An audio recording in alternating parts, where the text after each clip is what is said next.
Enfin, on y arrive, hein, doucement mais sûrement.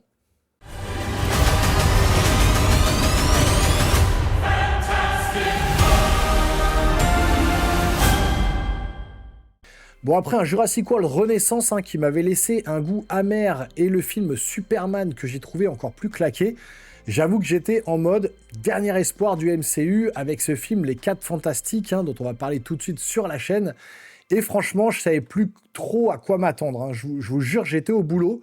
Et là, je voyais des miniatures YouTube qui passaient de incroyable à déception totale en à peine quelques heures. Et je me suis dit, bon, soit c'est un banger, soit c'est une purge. Du coup, j'y suis allé peut-être avec une hype un peu plus modérée, mais avec beaucoup de curiosité quand même. Et franchement, bah, c'était une bonne surprise. Alors, il faut être clair, on n'est pas face à un renouveau total du MCU comme on voit un peu partout, mais franchement, c'est propre, c'est carré, ça fait le taf, et surtout, c'est le film Marvel le plus abouti depuis au moins 3 ans, hein. Mais par contre, on reste quand même en dessous de l'âge d'or du MCU, les fameuses 10 premières années, et on va pas se mentir, hein. Ce qui saute aux yeux, direct par contre, c'est l'alchimie entre les acteurs.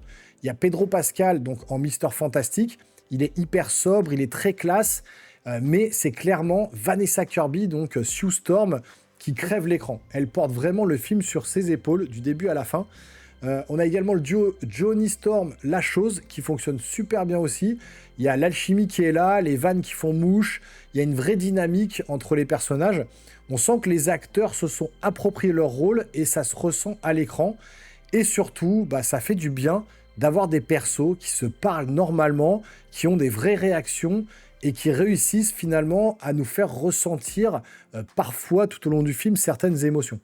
Il y a le petit robot aussi, bon, qui est là plus pour le fun, mais aussi pour le marketing, on va pas se mentir. Il a tout de même un petit rôle à jouer dans le film, mais on est quand même bien loin du placement de produits forcés avec le dinosaure Dolores hein, dans Jurassic World Renaissance. Ça, c'était juste pas possible. Côté réalisation, c'est très maîtrisé. Ça, c'était pas gagné, hein, vu que le réal, il a peu de films à son actif. Et pourtant, bah, je trouve qu'il a bien bossé, hein. Il y a un gros coup de cœur pour la direction artistique. Le film, il a une vraie patte très 60s hein, qui marche étonnamment bien. Ce côté un peu rétro-futuriste qu'on a déjà entendu partout, hein, qui donne un petit charme au film. C'est assez coloré, mais c'est jamais criard. C'est stylisé sans être kitsch. Et surtout, bah, ça fait très comics pour le coup. Alors, au niveau de l'histoire, les 4 Fantastiques, c'est des héros qui sont déjà établis depuis 4 ans. Ils sont acclamés par la population. Ils ont déjà plusieurs victoires à leur actif face à certains ennemis connus. Et donc, on ne retrouve pas l'origin story un peu relou, à part les premières minutes du film qui résument tout ça en mode émission de télé. Et c'est plutôt intelligent. Mais évidemment, le danger cosmique va débarquer, hein. Il y a la surfeuse d'argent qu'on avait vue dans le trailer qui fait son entrée et qui annonce ni plus ni moins que l'arrivée de Galactus. Alors c'est assez simple, mais sur le papier c'est plutôt efficace. Le scénario, on va pas se mentir, c'est du classique, il n'y a rien de révolutionnaire, mais ça fonctionne très bien, hein. Le premier acte, il installe bien les relations entre les personnages. On a le deuxième acte qui monte en intensité avec une grosse scène d'action dans l'espace, vraiment stylée. Et le troisième acte qui prépare le terrain pour la baston finale. Alors, le petit bémol, d'ailleurs, sur ce dernier acte, bah, je trouve que ça traîne un petit peu. Le plan pour battre Galactus, il est un peu trop posé et la tension, elle retombe un chouïa. Et quand on arrive bah, finalement à cette bataille finale, bah, ça manque d'un petit souffle épique. C'est pas un raté, mais un petit ouais. Voilà, j'aurais voulu plus, surtout avec les enjeux qui sont mis en place. Au niveau des effets spéciaux, bah franchement, c'est une très bonne surprise, hein. La surfeuse d'argent, par exemple, qui me faisait flipper dans les trailers, hein, je voyais vraiment venir le full CGI un peu flingué. Et ben en fait, elle est plutôt stylée. Voilà, elle est assez classe, elle est menaçante et elle est plutôt crédible. La chose également, qui est hyper bien modélisée, qui est très réaliste. On a Johnny Storm en mode torche humaine quand il se transforme, qui est nickel aussi, avec les flammes qui sont super propres. Sue Storm avec ses champs de force aussi. Visuellement, c'est très réussi. Les effets de transparence et les effets d'énergie, eh ben, je trouve qu'ils sont bien intégrés. Et pour Mister Fantastic, même si ses pouvoirs sont un peu en retrait, bah, je trouve que les effets ils restent assez crédibles. on est quand même très loin des bras en mousse voilà, du film de 2005. Voilà, on est quand même sur un step largement au-dessus, quoi. Petit bémol par contre pour le bébé en CGI à la fin du film, c'est un peu moche, on va pas se mentir, mais bon, ça s'explique et j'en parlerai dans la partie spoiler en fin de vidéo, parce qu'il y aura une petite partie spoiler. Et pour Galactus, bah, visuellement, je trouve que ça envoie bien, il est immense, il est imposant, il est presque divin dans sa présence, mais j'aurais aimé en voir un peu plus, notamment sur l'étendue de ses pouvoirs. C'est encore un petit peu sage, je trouve, peut-être qu'ils en gardent sous le coude pour Doomsday ou Secret Wars, mais j'aurais bien aimé une petite démonstration de force cosmique qui retourne un petit peu le cerveau, et on n'a pas ça dans le film, c'est un peu dommage. Pour la musique, maintenant, gros point fort, avec la BO signée Michael Giacchino, je vous en avais déjà parlé sur la chaîne. Le thème principal, il reste en tête, et chaque scène est bien accompagnée. Il y a des envolées un petit peu orchestrales très héroïques, il y a des moments plus calmes, bien soulignés. Il y a vraiment zéro fausse note, je trouve. On sent que Giacchino s'est un peu lâché, et pour le coup, bah, ça fait plaisir. C'est vraiment une bonne musique qu'on a dans le film. Bon, par contre, il faut rester objectif, hein. Le film, il n'est pas parfait, loin de là. Il y a le troisième acte qui manque un petit peu de rythme, comme je vous ai dit. Il y a la bataille finale qui, même si visuellement réussie, elle manque d'intensité émotionnelle. Il manque le petit twist un petit peu, ou la montée en tension qui vous accroche vraiment. Et puis oui, le film reste très classique, il n'y a pas de prise de risque majeure. Mais d'un autre côté, bah, j'ai envie de vous dire qu'après le bordel qu'ont été les phases 4 et 5, bah, ça fait du bien d'avoir un film simple et plutôt maîtrisé. Alors, clairement, pour moi, je trouve que c'est un très bon film de super-héros. C'est pas le retour triomphal du MCU, mais c'est un pas dans la bonne direction, je trouve. C'est assez propre, c'est intelligent, c'est bien joué, c'est visuellement très soigné, et surtout, ça respecte le spectateur, hein. Il n'y a pas besoin d'avoir vu 36 films ou séries pour comprendre ce qui se passe. Le film se suffit presque à lui-même s'il n'y avait pas la première scène post-générique qui teasait la suite des événements, mais on en reparlera également de tout ça dans la partie spoiler juste après. Et comme m'a dit Sepsol au téléphone, on était un peu d'accord là-dessus quand je l'ai appelé, juste après qu'il ait vu le film, et ben c'est un bon apéritif avant les hors-d'œuvre et le plat principal que seront Avengers Doomsday et Secret Wars. On sent presque déjà le soft reboot ou le reset du MCU dont parlait Kevin Feige il y a très peu de temps. Et franchement, bah, pour moi, ça me remet un petit peu un pied dans l'univers. Je trouve que c'est plutôt pas mal. Pour ma note pour ce film, dans la catégorie super-héros, eh ben, je lui mettrai un 7 sur 10. C'est clairement un film que je reverrai avec plaisir, mais on n'est pas encore au niveau de l'époque Iron Man, Avengers, etc. Il manque un tout petit grain de folie, un souffle un peu plus épique, mais honnêtement, c'est une bonne base, je trouve, pour relancer la machine. Et bah, c'est ce qu'il fallait peut-être à Marvel pour se relancer un petit peu dans le MCU. Alors maintenant, on va rentrer dans la partie spoiler, donc si vous n'avez pas vu le film, quittez la vidéo et revenez plus tard, mais avant ça, partagez la vidéo, abonnez-vous et lâchez un petit pouce en l'air, ça aide la chaîne. Allez, on rentre dans la zone de tous les dangers, comme dirait Kevin Buchart, c'est parti.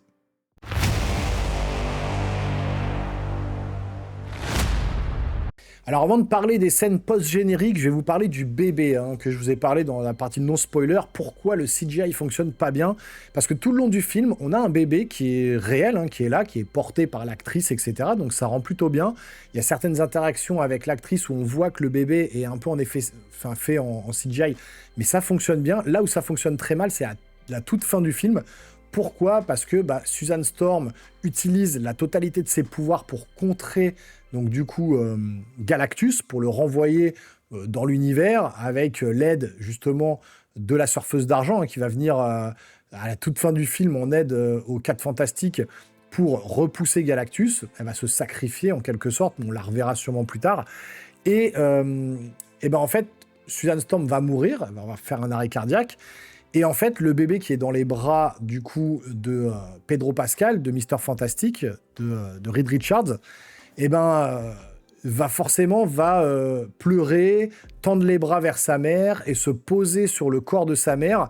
Et grâce à ses pouvoirs cosmiques, puisqu'il s'agit bien évidemment du bébé de Sue Storm et Reed Richards, donc Franklin Richards, qui a des pouvoirs cosmiques, comme dans les comics, va pouvoir ressusciter sa mère.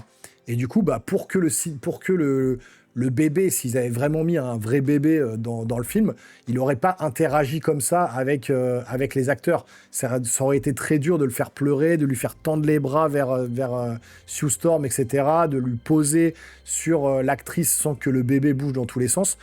Donc du coup, ils ont pris le parti justement de faire tout le bébé en CGI. Mais là, pour le coup, c'est très très mal fait.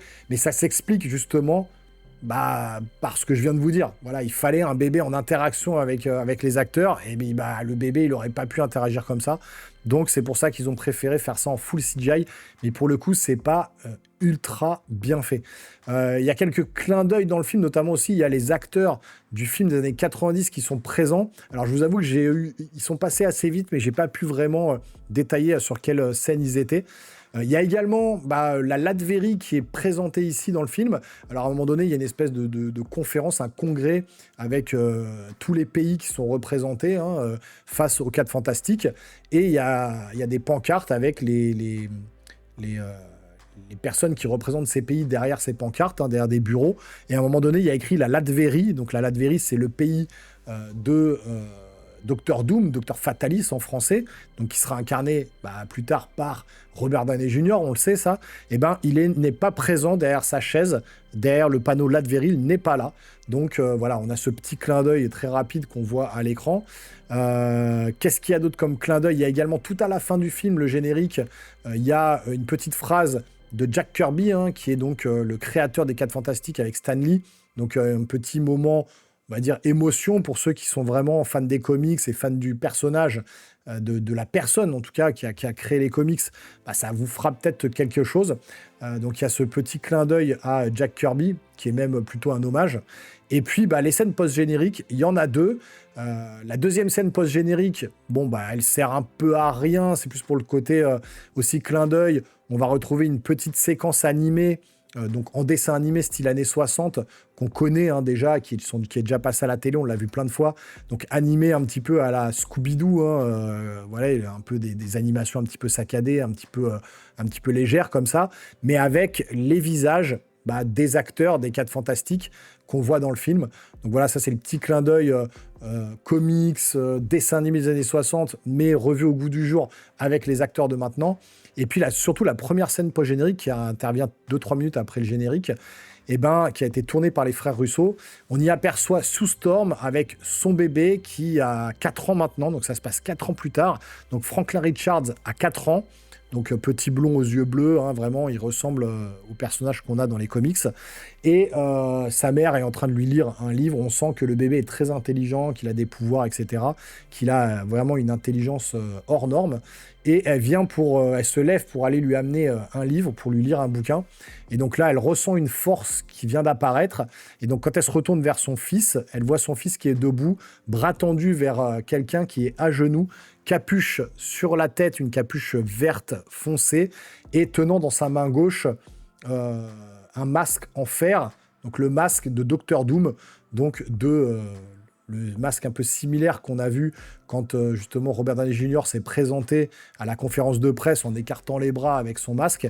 Mais le problème, c'est que voilà, on voit pas Robert Downey Jr., on le voit de dos, accroupi, capuche sur la tête, masque à la main, mais on ne voit pas Robert Downey Jr.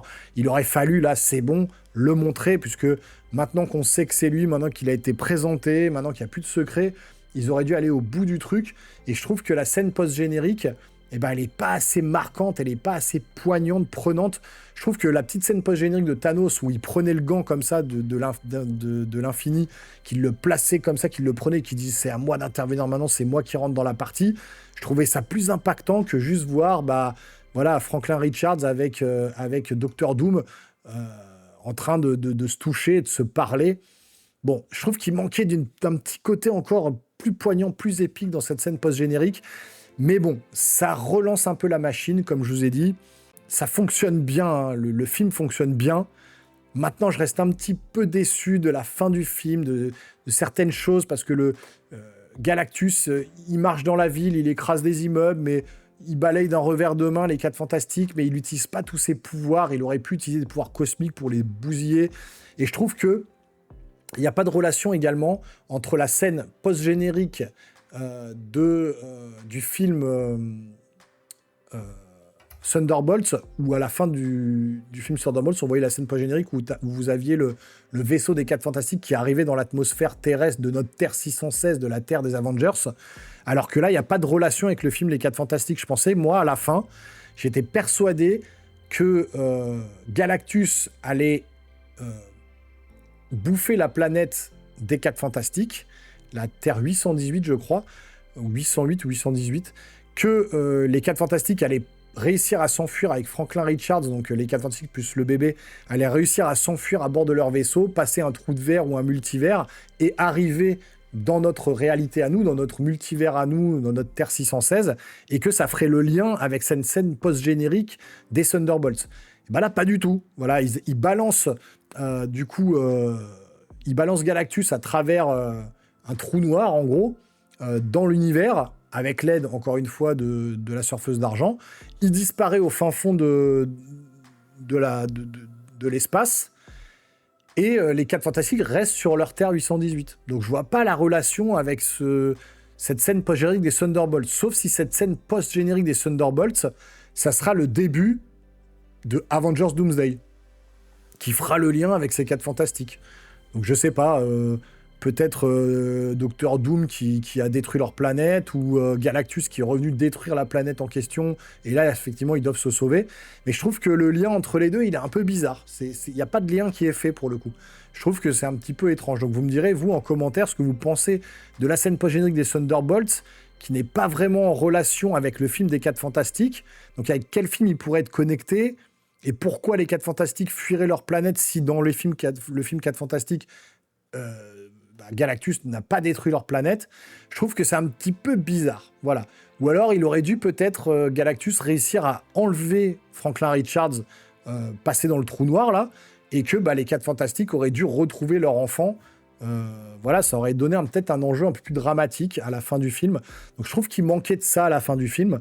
Je trouve que c'est bien de voir le Docteur Doom, mais bon, pour ceux qui n'auraient pas été au fait de toute l'actualité Marvel, bon, voir un mec de dos avec une capuche, un masque, ils vont se dire, ouais, ok, c'est qui, mais il parle pas, il dit rien, il n'y a pas un mot de dit. Enfin, je sais pas. Je trouve que, ouais, un petit truc, il manquait un petit truc. Vraiment, il manquait un petit truc pour relier tout ça. C'est un petit peu dommage, mais bon, voilà, dans l'ensemble, le film est plutôt très correct. Je le mettrai peut-être pas dans le meilleur film d'MCU. Moi, je trouve que dans cette phase 4 et 5, alors, c'est sûr qu'il est moins bon que les 10 ans jusqu'à Endgame des films qu'on a eus, ça c'est clair. Mais par contre, moi j'avais bien aimé, par exemple dans la phase 4 et 5, j'avais bien aimé Shang-Chi, j'avais bien aimé Doctor Strange in the Multiverse of Madness, et j'avais bien aimé également Deadpool et Wolverine, et même Thunderbolts dans une moindre mesure. Tous les autres, c'était quand même assez mauvais. Et pour le coup, moi, voilà, je place celui-là dans le top 3, on va dire, de la phase 4 et 5. Voilà. Avec peut-être Deadpool et Wolverine, c'est mon petit plaisir coupable, ça. Avec Doctor Strange, peut-être. Et puis peut-être juste en dessous, les Thunderbolts, et puis le reste, Shang-Chi, etc. Mais je trouve que, ouais, il est quand même très bien parce qu'il prend pas les gens pour des cons. Il explique également les choses. On n'a pas besoin de voir à l'écran, par exemple, 3 ans plus tard, 10 ans plus tard, 6 mois plus tard. On le voit par la narration visuelle. On va voir le ventre, par exemple, de Sue Storm qui a grossi. On va voir la barbe de la chose qui a grandi, etc. On n'a pas besoin d'avoir, justement, des indices visuels, des gros titres comme ça, placardés sur l'écran, pour nous faire comprendre les choses. On nous les fait comprendre différemment avec la narration visuelle. Et je trouve que ça, c'est plutôt intelligent. Et du coup, ça prend pas les gens pour des cons. Il n'y a pas de blagues potaches à 2 balles. Les blagues, elles sont bien trouvées, elles sont fines, elles sont intelligentes.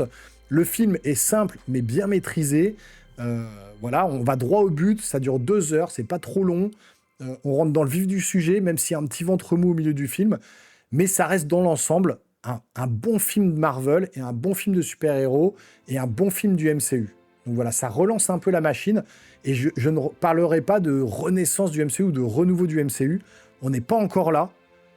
Parce qu'il va falloir attendre quand même les films Spider-Man, les films qui ne sont pas annoncés, plus les 2 Avengers, pour vraiment se dire, bon, ils ont raté leur entrée, mais ils ont réussi leur sortie.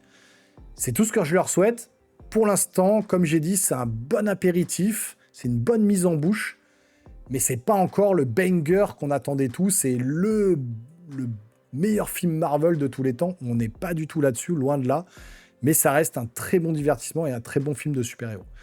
Donc voilà pour cette partie spoiler, hein, on va s'arrêter là. J'espère que la vidéo vous a plu. Encore une fois, si c'est le cas, vous pouvez vous abonner à la chaîne, activer la petite cloche et le petit pouce en l'air.